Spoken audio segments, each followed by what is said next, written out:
नमस्ते दोस्तों। पिछली बार हमने मेथड ऑफ इमेजेस की इंट्रोडक्शन चालू किया था।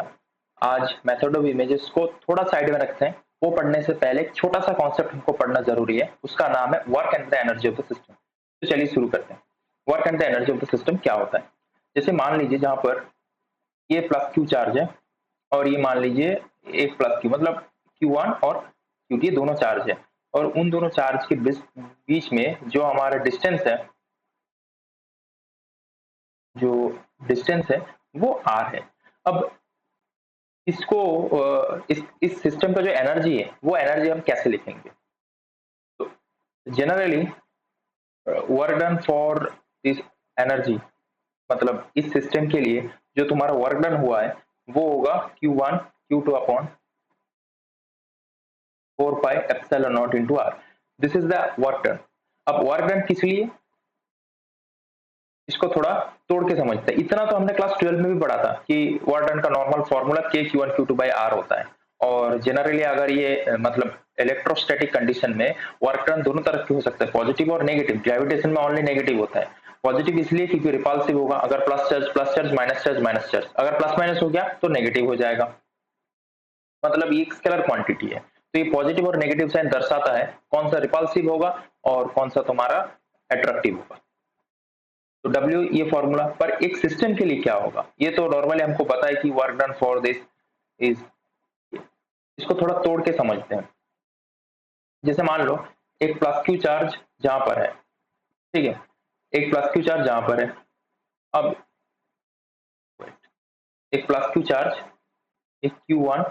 चार्ज जहां पर है, ठीक है। अब इस Q1 चार्ज से एक अच्छा खासा डिस्टेंस में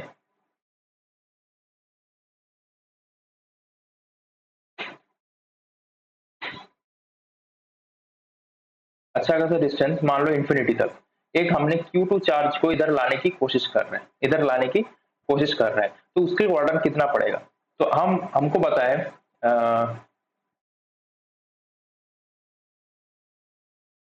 dw equal to F vector dot dx vector. हमको पता है ना dw equal to F vector dot dx vector. अब तुम बताओ जहां पर फोर्स क्या होगा? फोर्स क्या होगा? फोर्स क्या होगा? फोर्स वेक्टर की बात करेंगे और वेक्टर में ये हमारा आई कैप डायरेक्शन है प्लस एक्स और ये हमारा माइनस आई कैप डायरेक्शन है। तो फोर्स हम बताएं Q1 into Q2 upon 4 pi epsilon not.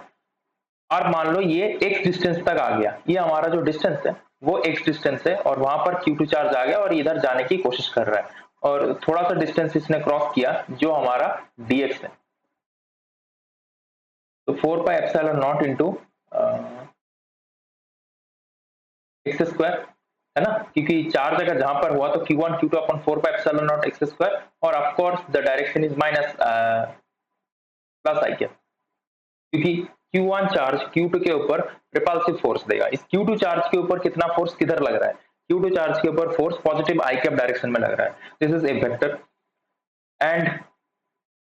dx vector equal to dx into minus I cap. dx into minus I cap क्यों? क्योंकि चार्ज को जिस तरफ फोर्स लग रहा है ना प्लस आई कैप में, उसके ऑपोजिट डायरेक्शन हम ले जाने की कोशिश कर रहे हैं। तो जहां से हम dw equal to F vector dot dx करेंगे तो Q1 Q2 upon 4 pi epsilon not x square into dx और ऑफ कोर्स ये माइनस होगा क्योंकि प्लस और माइनस में माइनस हो जाएगा। अगर आप वाटर निकालने के लिए कोशिश करें तो ये तो 0 टू w हो गया और ये हम इंफिनिटी से r डिस्टेंस में ला रहे हैं, इंफिनिटी से r। तो जहां से हम w लिखेंगे और ये लिखेंगे Q1 और ये लिखेंगे Q2 upon 4 pi epsilon not और dx by x square is minus 1 by x, that is plus 1 by x. ये हो जाएगा इंफिनिटी टू r, ठीक है, क्योंकि dx by x square is minus 1 by x और माइनस तो पहले से था तो प्लस 1 बाई एक्स। तो जहां से हम ऑर्डर क्या निकालेंगे Q1 Q2 upon 4 pi epsilon not, ये हो जाएगा 1 by r minus 1 by infinity. तो 1 बाई इंफिनिटी 0, तो Q1 Q2 by 4 pi epsilon not r। पर जो ये तो हमारा ऑर्डर हो गया।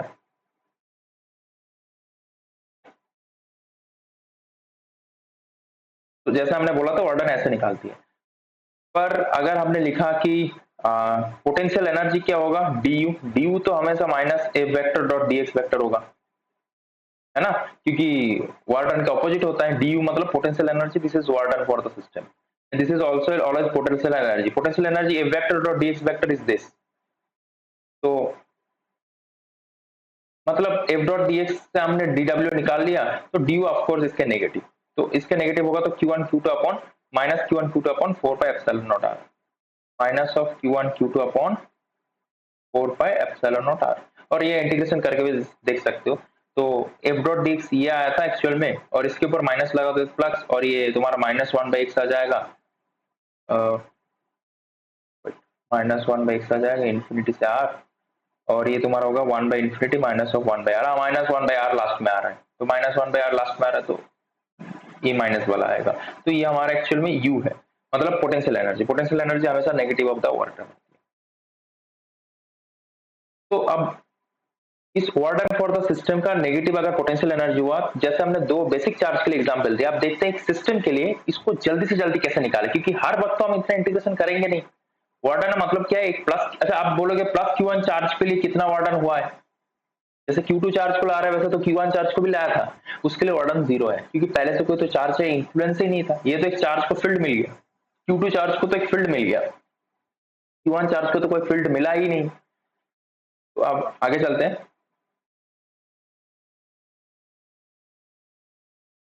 हाँ, वेट एक बार इसको चेक कर लेते हैं,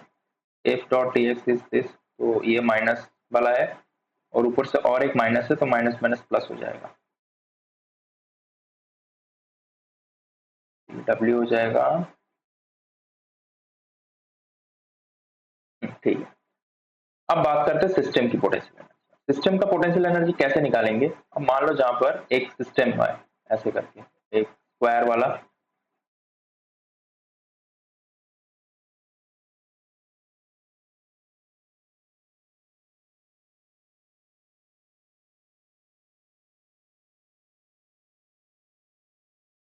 एक Q1 है, एक Q2 है,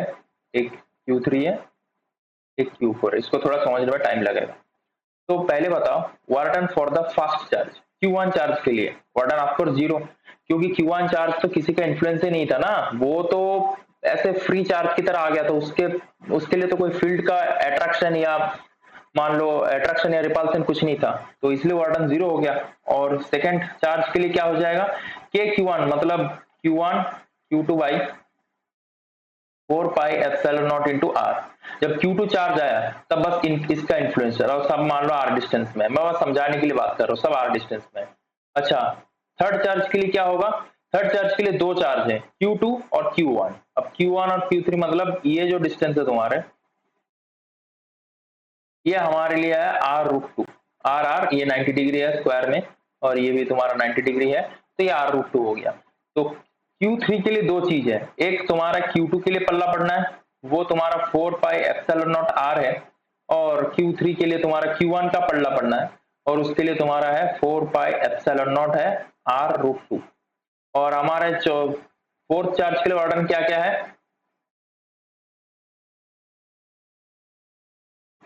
फोर्थ चार्ज के लिए ऑर्डर क्या क्या है,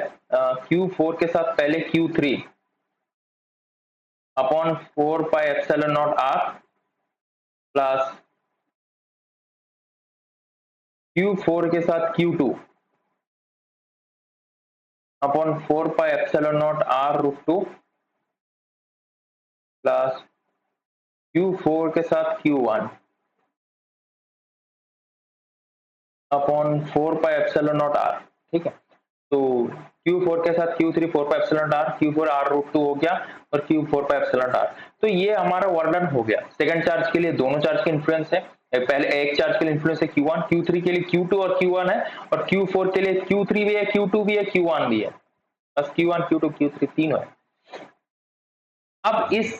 सारे जो वर्डन होगा वो क्या होगा, समेशन ऑफ WI, इसका मतलब क्या है भैया, W1 है, W2 भी है, और W3 भी है, और W4 भी है। अगर इसको हमने ऐड किया तो कुछ देखो, पहले तो हमारा जीरो आ गया ऐड करके, और दूसरा क्या आ जाएगा, Q1 Q2 upon four pi epsilon not R हो गया, दूसरा क्या होगा, Q1 Q2 लिख दिया ना। अब एक काम करो, Q1 Q3 लिखो upon 4 pi epsilon not R root 2। अब देखो Q2 के साथ Q3 अपॉन लिखो 4 पाई एप्सिलॉन नॉट आर, है ना। Q1 Q2 Q1 Q3 फिर Q2 Q3, ये दोनों लिख दिया, और प्लस जहां पे Q4 Q3 upon 4 pi epsilon not R plus Q4 Q2 upon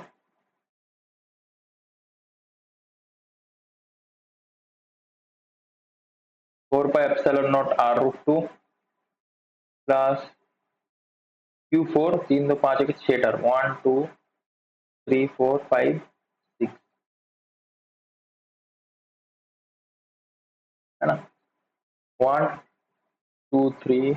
4 5 6, हाँ 6 टर्म लिख दिया मैंने। तो ये हमारा टोटल वर्डन आ गया। अब ये जो तुम्हारा टोटल वर्डन हो गया, इसको हम थोड़ा मैथमेटिकली थोड़ा एनालिसिस करते हैं। मैथमेटिकली एनालिसिस करते हैं, मैथमेटिकल एनालिसिस करके हमको कुछ ऐसा मिलेगा। अच्छा एक काम करते हैं, वेट,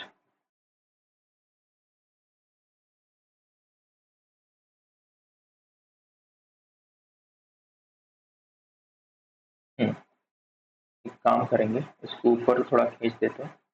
इसमें से ये वाला जो पार्ट है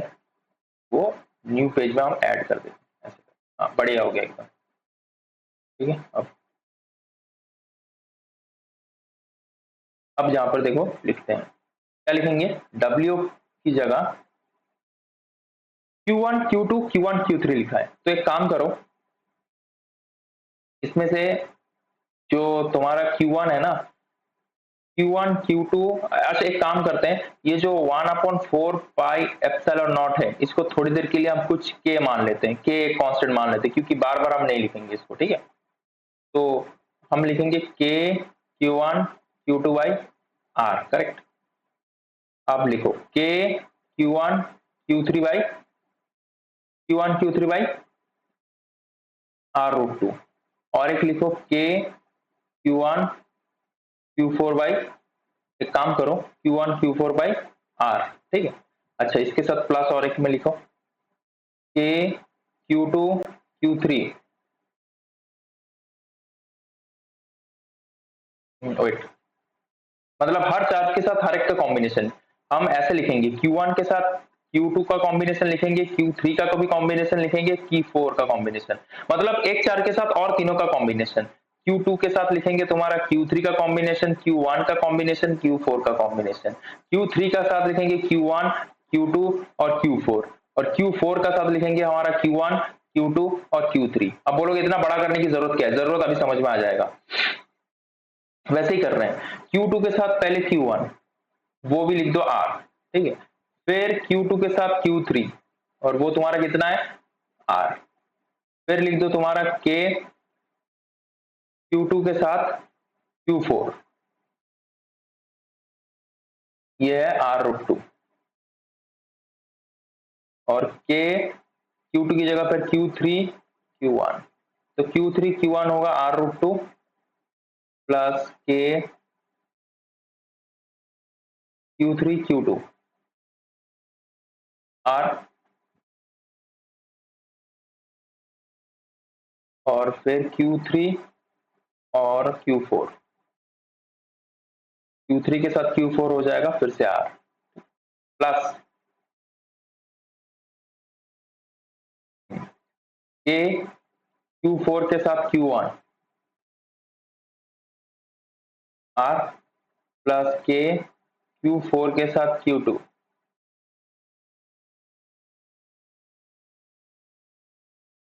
R रूट 2 प्लस K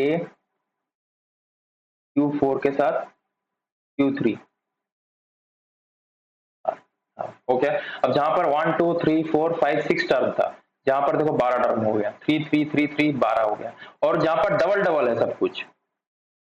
जहां पर सब कुछ डबल डबल है, तो एक्चुअल में अगर डबल डबल है तो हाफ के साथ तो मल्टीप्लाई करना पड़ेगा पूरा, क्योंकि सब तो डबल डबल है। Q1 Q2 दो है, दो कैसे कैसे दिखाते हो, देखो ये एक तुम्हारा है, ये एक है, ये दो हो गया Q1 Q2, Q1 Q3 देखो दो, ये भी दो है, ये एक, ये दो हो गया, Q1 Q4 ये भी देखो दो है, ऐसे एक और ये दो, Q2 Q3 ये भी देखो दो है, Q2 Q4 ये देखो दो है, और ये भी देखो दो है,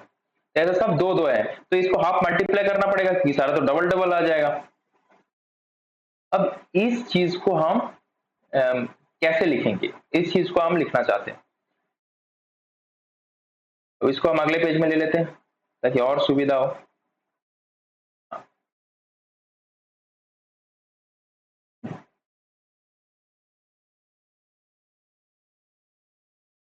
हाँ, अब हर चीज को मैंने ऐसे डबल डबल लिख दिया, इससे क्या होगा, एक बढ़िया सिंप्लीफिकेशन बन जाएगा। इससे क्या होगा, एक बढ़िया सिंप्लीफिकेशन बन जाएगा। कौन सी सिंप्लीफिकेशन बनेगा,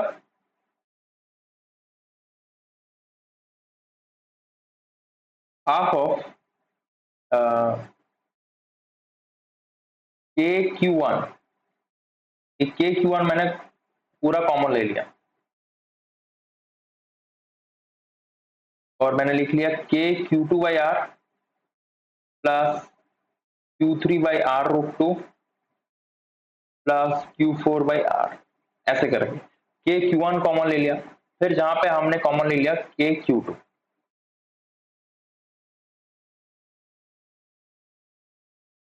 है ना, ये तुम्हारा दूसरा कॉमन ले लिया। तो पहली बात, ये जो तुम्हारा के के क्यू वन इंटू जहां पर लिख रहे हैं हम क्यू टू बाई आर, फिर लिख रहे हैं Q three by R two, फिर लिख रहे हैं क्यू फोर बाई आर, ये एक चीज अच्छे से देखो, अगर मैंने ऐसे एक एक्स वाई वाला कोऑर्डिनेट सिस्टम ले लिया और इस कोऑर्डिनेट सिस्टम में कोई भी एक चार्ज है तुम्हारा, मान लो Q1, है ना, Q1 तुम्हारा चार्ज है और ये तुम्हारा चार्ज रखा Q2 और ये तुम्हारा डिस्टेंस है तुम्हारा कुछ R, ठीक है। अब ये कुछ ऐसा ही है ना, Q1 इंटू,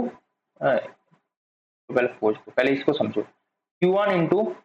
के Q2 बाई आर, ये just like Q1 into potential for that charge, वही है ना, पोटेंशियल फॉर दैट चार्ज, मतलब के क्यू टू वाई क्या है, इस Q2 चार्ज के लिए Q1 जो चार्ज यहाँ पर रखा हुआ है उसमें पोटेंशियल कितना है, ये समथिंग V इंटू Q1 कुछ ऐसा टाइप का हो रहा है, तो इसको भी हमको उसी फॉर्म में लिखना पड़ेगा, पोटेंशियल के फॉर्म में। अब मैं पोटेंशियल के फॉर्म में इसलिए बोल रहा हूँ क्योंकि हमको इलेक्ट्रिक फील्ड के साथ लिखना है, क्योंकि electric field negative gradient of the potential, तो पोटेंशियल फॉर्म के लाना जाना पड़ेगा, तभी इलेक्ट्रिक फील्ड के फॉर्म में हम लिख पाएंगे इस ओवर टर्न को, है ना, क्योंकि पोटेंशियल फॉर्म के ले जाना बहुत ज्यादा जरूरी है। तो पोटेंशियल फॉर्म में ले आते हैं और पहले Q1 कॉमन ले लेते हैं, पहले Q1 कॉमन ले लेती है, तो Q1 के अंदर आ जाएगा तुम्हारा के Q2 बाई आर, फिर आ जाएगा तुम्हारा के Q3 बाई आर, कुछ ऐसा आ जाएगा के Q4 बाई आर, है ना, प्लस यहाँ पर आ जाएगा Q2 का, फिर आ जाएगा तुम्हारा Q3 का, फिर आ जाएगा तुम्हारा Q4 का, ये तुम देख लेना इस ब्रैकेट के अंदर जहां पर Q2 कॉमन ले लो तो आ जाएगा। तो बात क्या चल रही है, देखो अब बात क्या है तुम्हारा, ये मान लो तुम्हारा चार्ज है Q1 और ये तुम्हारा कोई भी चार्ज है, मान लो कोई भी चार्ज है, मान लो Q प्राइम, बहुत बढ़िया। अब हमको चाहिए रेडियस, ये हमारा रेडियस R वेक्टर है और यहाँ रेडियस वेक्टर मान लो R1 वेक्टर है, ठीक है, और ये मान लो R प्राइम वेक्टर है और ये हमारा R नॉट वेक्टर है, करेक्ट, ये R प्राइम वेक्टर है, ये R1 वेक्टर है, R नॉट वेक्टर है, तो R प्राइम वेक्टर के साथ अगर मैंने R नॉट वेक्टर प्लस कर दिया तो R1 वेक्टर आ जाएगा, या R1 वेक्टर नहीं, R वेक्टर ही मान सकते हैं, R वेक्टर, तो R वेक्टर मैंने मान लिया, तो R not vector equal to क्या हो जाएगा, R vector minus of R prime vector, तो Q1 तो लिख दिया, Q1 तो लिख दिया, और जहां पे K cube prime upon 4 pi epsilon not R not, मतलब आर नॉट वेक्टर का मॉड्यूलस को मैंने आर नॉट लिख दिया, और 4 pi epsilon not 1 by 4 pi epsilon not K होता है, तो K Q prime by R not. अब ये के Q prime by R not को हम क्या लिख सकते हैं, ये जस्ट लाइक ऐसा लिखते हैं वी डॉट आर वेक्टर, क्यों ऐसे लिखते हैं ना, आर वेक्टर को पहले लिखेंगे mod of are vector minus of R prime vector, है ना, mod of are vector equal to mod of are vector minus R prime vector. मतलब ये आर वेक्टर जहां पर ये कोऑर्डिनेट सिस्टम का अगर ओरिजिन हुआ, तो ये अगर ओरिजिन हुआ ऐसे करके ओरिजिन हुआ, तो इस ओरिजिन में जो आर वेक्टर है ना, उस आर वेक्टर पोजीशन में इस क्यूब प्राइम के लिए पोटेंशियल कितना है, और उसके साथ Q1 मतलब Q1 into we are prime. तो इस चीज को भी कुछ ऐसे लिखा जाता है, हम अगले पन्ने में चलते हैं, इस वर्डन को भी कुछ ऐसे लिखा जाएगा, वर्डन में कुछ ऐसा लिखा जाएगा हाफ इंटू Q1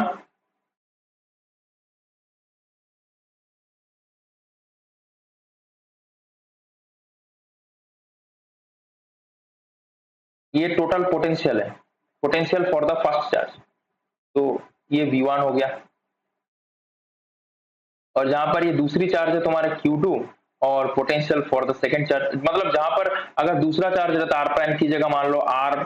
आई r two r three r four ऐसे करके बहुत सारे चार्ज रहता, और हम लिखते Q3 इंटू V3, है ना, potential at the position of the third point, और प्लस लिखेंगे हम Q4 इंटू V4,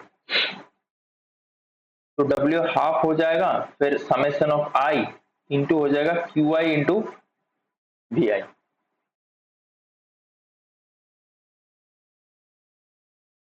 ऐसा हाफ लिख देने के बाद ये हर चीज, अब इसमें हाफ मैंने क्यों लिखा, हाफ मैंने इसलिए लिखा,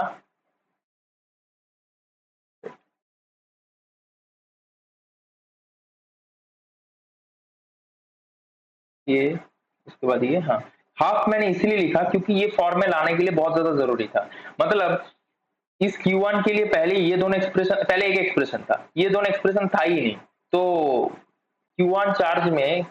मतलब अगर मैं इसको समझाऊं ऐसे करके, हमारे पास कुछ ऐसा स्ट्रक्चर था, Q1 था, Q2 था, Q3 था, Q4 था, मतलब इस Q1 चार्ज में ये जो V1 लिखा है ना, इसमें क्या क्या चार्ज का पोटेंशियल है, Q2 चार्ज का पोटेंशियल है, Q3 का पोटेंशियल है, Q4 का पोटेंशियल है, पर पहले हम Q1 पोटेंशियल की बात कर रहे थे, तो Q3 Q4 दोनों तो ऐड करना पड़ा एक्स्ट्रा, तो इसीलिए हाफ वाला फैक्टर आ गया, समझे, ये हाफ वाला फैक्टर इसलिए क्योंकि दोनों एक्स्ट्रा जोड़ना पड़ा, Q1 के साथ Q3, Q1 के साथ Q4, क्योंकि पहले ये नहीं था, पहले इन Q1 के साथ बस Q2, ये दोनों अलग से और ये तीनों अलग से, ऐसे करके था ना, ये देखो एक था, ये जो मैंने लिख रहा था W2, इसके अंदर तो मैंने ये दोनों चार्ज को ऐड नहीं किया, तो ये दोनों चार्ज को ऐड करेंगे तो डबल डबल हो जाएगा, जहां पर भी देखो Q3 का Q2 है, Q1 है, पर Q4 के लिए भी तो एक पोटेंशियल है ना, Q3 की जगह Q1 है और Q2 है, पर Q4 के लिए तो एक पोटेंशियल है, वहां पर तो Q4 ऐड करना पड़ेगा, पर जैसे ऐड करेंगे डबल टर्म हो जाएगा, हमको हाफ से डिवाइड करना पड़ेगा, Q4 के लिए Q3 है, Q2 है, Q1 है, बहुत बढ़िया, मतलब जहां पर ऑलरेडी 6 है और Q4 के लिए 1 2 3 है, और जहां पे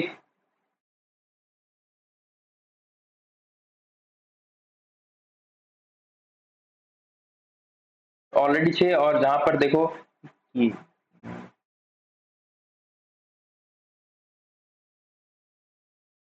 पहले वाला जो पोटेंशियल है, मतलब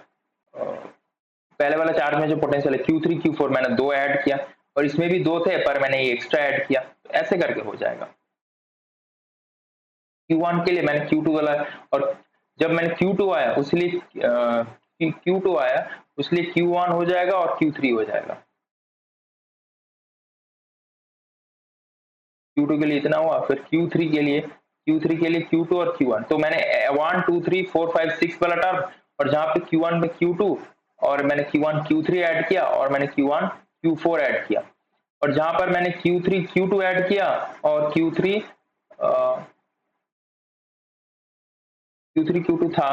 तो Q3 Q4 ऐड कर दिया,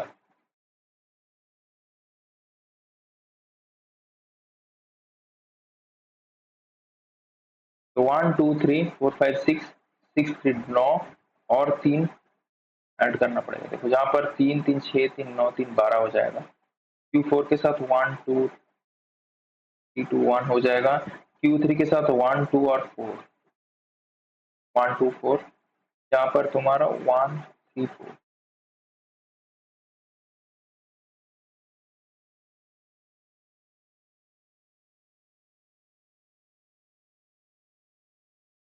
और जहां पर मैंने ऐसे जो किया Q1 Q2 किया, फिर Q1 Q3 किया, और मैंने Q1 Q4 किया, तो 1 2 3 4 5 6 ऐसे 6 जोड़ गया। इस जीरो की जगह मैंने 3 एक्स्ट्रा जोड़ा, इसमें 2 एक्स्ट्रा जोड़ा, इसमें 1 जोड़ा, तो 2 1 3 6 मैंने एक्स्ट्रा जोड़ दिया इस 6 के साथ, और इसलिए डबल हो गया। तो डबल हो गया तो 12 हो गया, तो उसको 6 करने के लिए आधा मल्टीप्लाई, वो आधा मल्टीप्लाई किया, इसीलिए ये वाला फॉर्मेट आ गया, half of summation of Q I Q I. मतलब पहले वाला चार्ज जहां पर है वो, और पहले वाला चार्ज जहां पर है उसमें बाकी चार्ज के लिए क्या क्या पोटेंशियल है, मतलब जहां पर Q1 चार्ज है उसमें Q4 Q3 Q2 के लिए क्या पोटेंशियल है। जैसे Q2 V2, मतलब Q2 चार्ज जहां पर है उसमें Q4 Q1 Q3 इसके लिए क्या क्या पोटेंशियल है।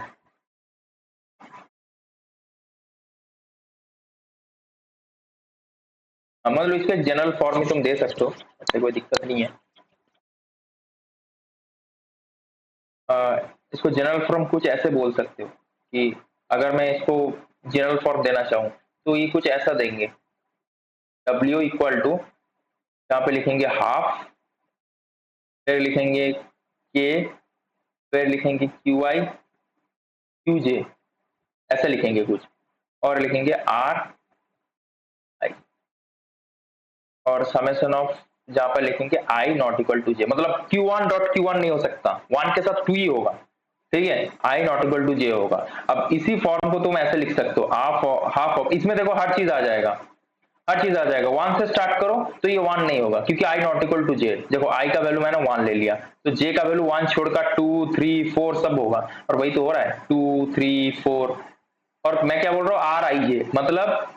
Are i minus r j, इन जो दोनों वेक्टर है उसका माइनस, मतलब इसमें भी समझ सकते हो, इसमें देखो बहुत बढ़िया से समझा दो। देखो इस चीज को मैंने जनरलाइज करके लिखा है, ठीक है। अब आई का वैल्यू 1 लेंगे तो जे का 2 3 4 है। अब आई का वैल्यू मान लो मैंने, आई का वैल्यू मान लो मैंने 2 ले लिया, तो जे का वैल्यू 2 नहीं होगा, 1 होगा, 2 नहीं होगा, 3 होगा, 4 होगा, 4 ही चार्ज है तुम्हारा, टोटल 4 चार्ज है, उसमें से तुमको कॉम्बिनेशन बनाना है। आई का वैल्यू 3 लेंगे तो जे का वैल्यू 1 हो जाएगा, 2 हो जाएगा, 4 हो जाएगा। आई का वैल्यू 4 हो जाएगा तो जे का वैल्यू क्या हो जाएगा, 1 हो जाएगा, 2 हो जाएगा, 3 हो जाएगा, 3 3 6 3 9 3 12, तो 12 चार्ज देखो जहां पर आ गया। ये 12 चार्ज का कॉम्बिनेशन मैंने एक सिंपलिस्टिक फॉर्म में लिख दिया। अभी आर आई जे का क्या मतलब है मैं समझाता हूँ, और थोड़ा डिटेलिंग में अच्छे से करते हैं, बिल्कुल तसल्ली से। अब आर आई जे का मतलब मैं समझाता हूँ क्या है। अब क्यू आई क्यू जे है ना, देखो अब इसी नॉर्मल फॉर्म से समझा दूंगा। अब देखो ये तुम्हारा, सॉरी सॉरी सॉरी, एक ऐसे करते हैं,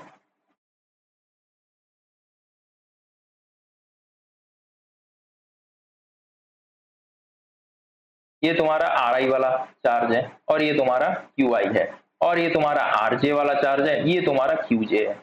अब तुम, ये तुम्हारा ये डायरेक्शन है, ये डायरेक्शन है,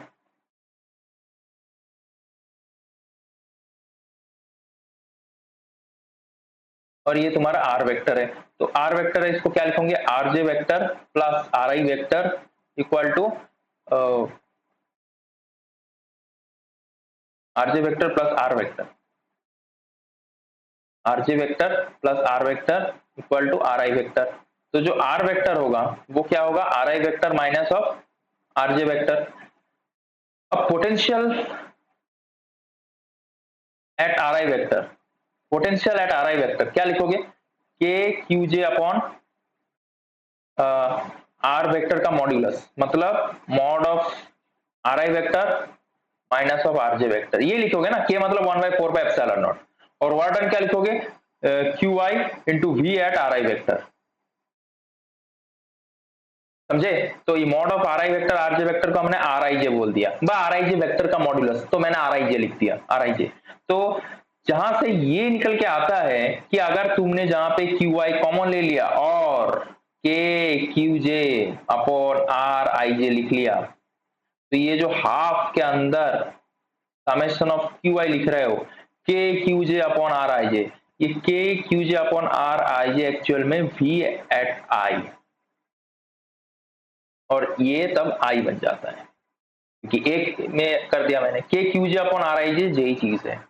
देखो k q j upon r I vector R J vector equal to r j plus r equal to r y vector, r I vector minus r j equal to r vector, और mod of are vector put करोगे तो यही आएगा।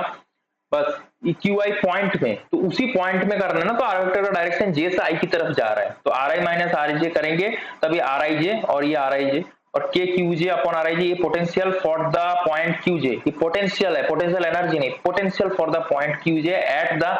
Are I vector, तो v at are I vector equal to this, तो q I into v of are I vector is the work done, और v of are I vector को मैंने we आई कर दिया,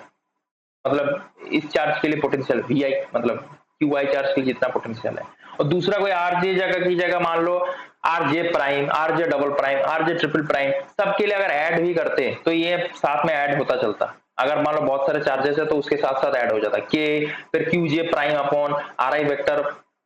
माइनस आर जे प्राइम, तभी वो are I vector में ही होता, ऐसे करके। इतने एक्सप्लेनेशन, और कुछ नहीं। बस अब इस चीज को आगे जाके इतना तक तो हम पहुंच गए, W equal to summation of i half into q I into v i. अगर इसको मान लो कंटिन्यूअस चार्ज डिस्ट्रीब्यूशन हो गया, तो डिस्क्रीट था, चार अलग अलग एनर्जी चार्ज देख पा रहे हो वो तो ठीक है, पर हाफ तब इंटीग्रेशन करते, ये हमेशा है डिस्क्रीट से, जब भी डिस्क्रीट से कंटिन्यूअस में बदल जाएगा तब इंटीग्रेशन, ये मैंने सिखाया था इलेक्ट्रिक फील्ड और वो पोटेंशियल निकालने का टाइम। तो W इक्वल टू जहां पे हो जाएगा Q इंटू डीवी, है ना, Q इंटू डीवी,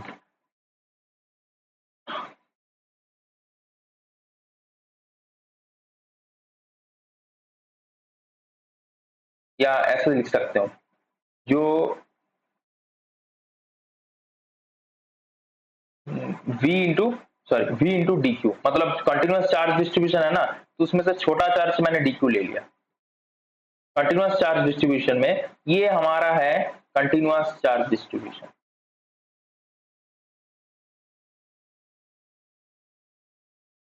कंटिन्यूअस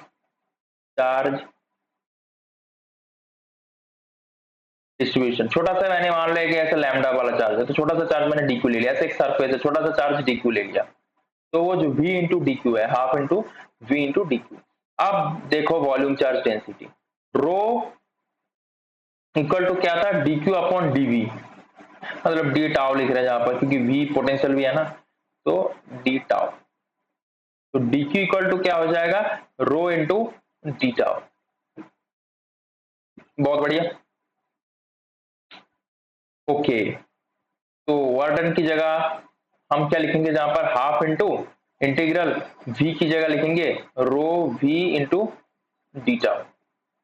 और del dot E equal to rho by epsilon naught, है ना, तो rho equal to epsilon naught of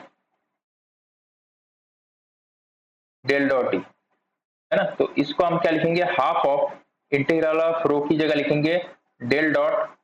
epsilon naught, epsilon naught बाहर रखते हैं, del dot e of v into D tau. अब देखो del dot E v of T tau, इसको हम बाहर एक तुमको सिखाए थे कि डेल डॉट मान लो ई वेक्टर और बी लिखा हुआ है, तो इसको क्या लिखोगे, एक स्केलर है और एक वेक्टर है, इसको वेक्टर कैलकुलस में बढ़िया से पढ़ाया था कि del dot e of v करेंगे plus del v dot e, ये करेंगे ना, तो जहां पे हम del dot e of v की खोज करेंगे तो क्या हो जाएगा, वो डेल डॉट ई v minus del v dot e, है ना, तो डब्ल्यू, जहां पर भी डब्ल्यू, तो ये हाफ हो गया, तो इंटीग्रेशन ऑफ एप्सिलॉन, फिर एप्सिलॉन के अंदर लिखेंगे डेल डॉट ई को वी को del dot integral of E vector V minus of del V del dot E into D tau.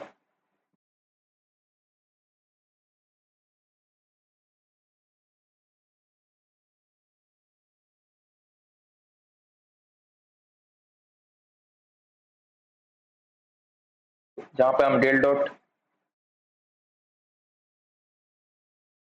E V D tau करेंगे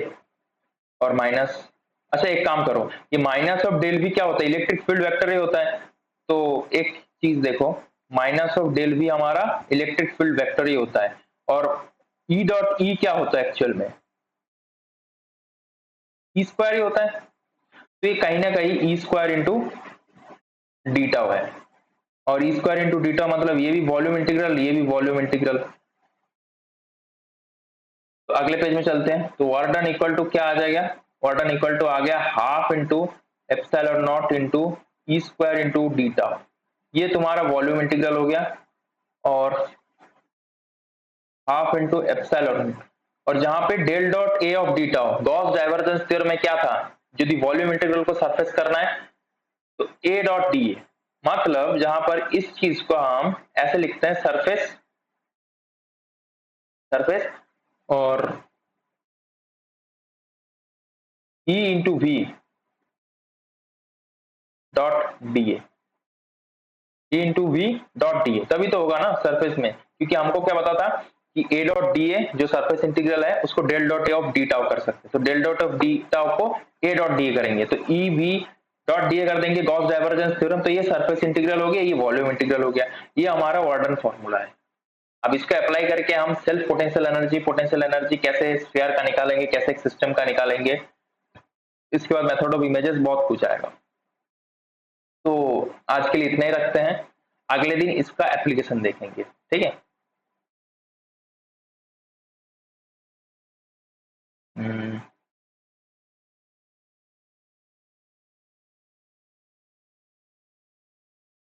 अगले दिन इसका एप्लीकेशन देखेंगे। ऑफ कोर्स चैनल को सब्सक्राइब करना और इस वीडियो को ज्यादा से ज्यादा शेयर करना, और वीडियो को अगर पसंद आया तो लाइक करना। तो मिलते हैं नेक्स्ट वीडियो में, तब तक अपना ख्याल रखिए, keep studying and stay healthy.